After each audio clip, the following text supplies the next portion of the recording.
Unidad a $1. Lleva la cuarta unidad de leches Colún, entera descremada o semidescremada a 1 litro a $1. Buena.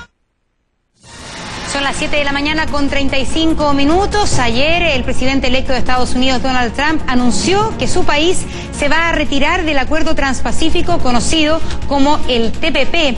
¿Cómo afecta esto a nuestro país? ¿Qué significa finalmente para las barreras económicas y para esta alianza de muchísimos países del Pacífico que tiene que ver con cooperación económica y también en otras áreas?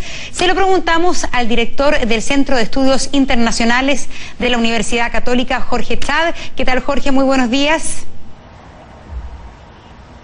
Muy buenos días, Montserrat. Buenos días a todos. Así es. Quería preguntarte, Jorge, la primera consecuencia que podría tener la salida de la potencia económica que es Estados Unidos del TPP, ¿podría influir finalmente también a la economía y al mercado chileno?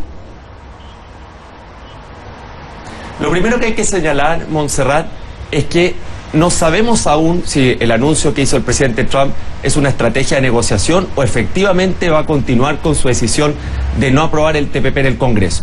De ocurrir eso, a partir de enero, cuando él asuma, tiene consecuencias para Chile, porque recordemos que nuestra economía es una economía pequeña, abierta al mundo, con acuerdos comerciales con más de 65 países y con una relación comercial, de inversiones, de intercambio con Estados Unidos muy relevante. En ese sentido, si no hay TPP, porque el acuerdo exige que tiene que estar aprobado o por Estados Unidos o por Japón, más los otros países, va a tener consecuencias a Chile que podemos ver en detalle.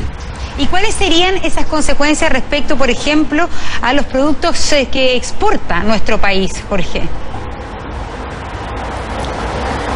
Mira, Montserrat, más allá de los productos específicos, las consecuencias se refieren a lo siguiente. En primer lugar, el TPP establecía un mercado con reglas comunes para 800 millones de personas. Hoy día nuestro país tiene acuerdos bilaterales con los 12 países del PPP, con Estados Unidos, con Japón, con Canadá, pero no necesariamente esas reglas son coincidentes entre cada uno de los acuerdos. El TPP hacía reglas modernas, actualizadas, simplificadas, para 800 millones. Por lo tanto, para nuestros exportadores, nuestros emprendedores, ir a un mercado con reglas comunes de ese tamaño del Asia-Pacífico era una ganancia importante. Lo segundo es que el TPP establecía beneficios adicionales para muchos de nuestros productos, la carne, el cítrico, el vino, la madera, en distintos países, que no necesariamente tenían preferencia arancelaria. Preferencia arancelaria significa que cuando tú exportas un producto no pagas arancel. El TPP, por ejemplo, en Japón,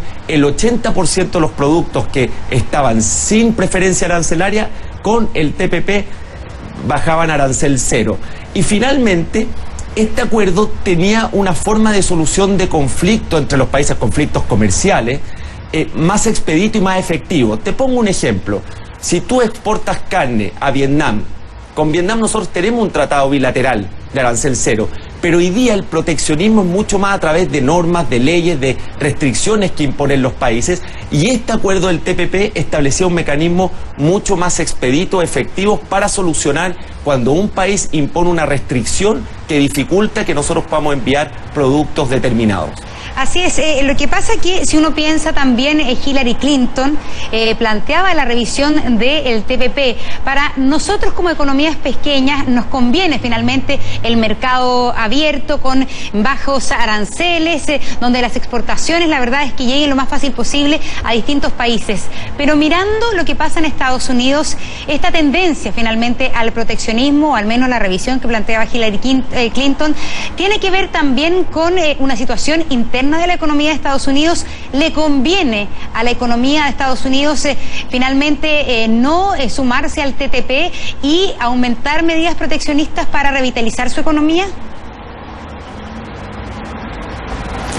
A mi juicio no le conviene de ninguna manera. De hecho, el liderazgo que tiene mundial Estados Unidos ha sido construido en gran parte por el libre comercio. Lo que ocurre en Estados Unidos es que hay un descontento de la familia media, de la clase media americana, porque ha habido un empobrecimiento luego de la crisis subprime que ha sido muy difícil de recuperar.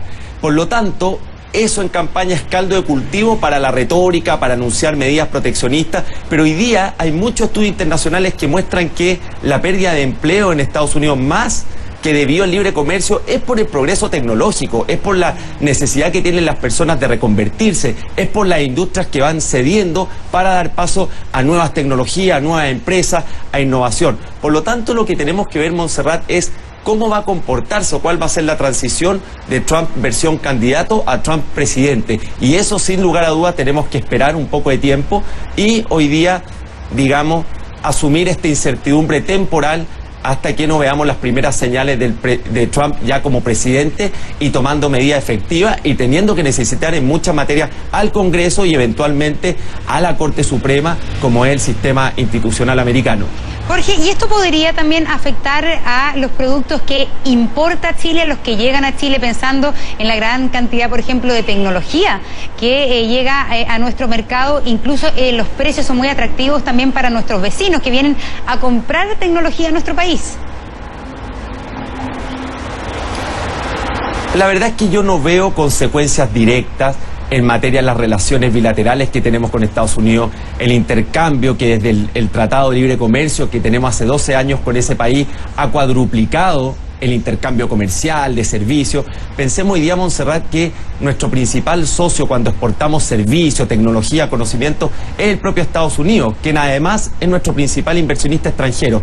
Yo veo efectos muy acotados, insignificante eventualmente en lo que es la relación comercial entre los dos países. Aquí lo que hay que atender más que nada es cómo se va a ir comportando Estados Unidos en el ámbito mundial. ¿Va a ceder su liderazgo, por ejemplo, en el Asia-Pacífico?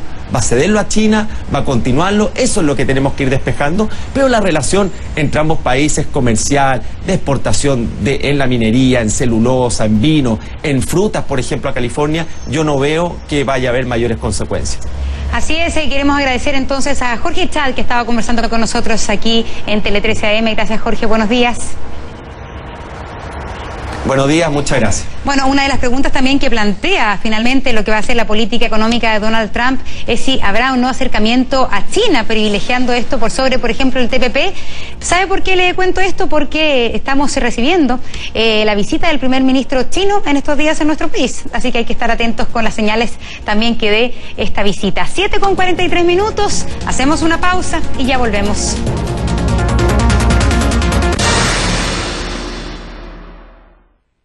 En 2 semanas, Listerine Cuidado Total deja tu boca más protegida. Y en 2 semanas, los usuarios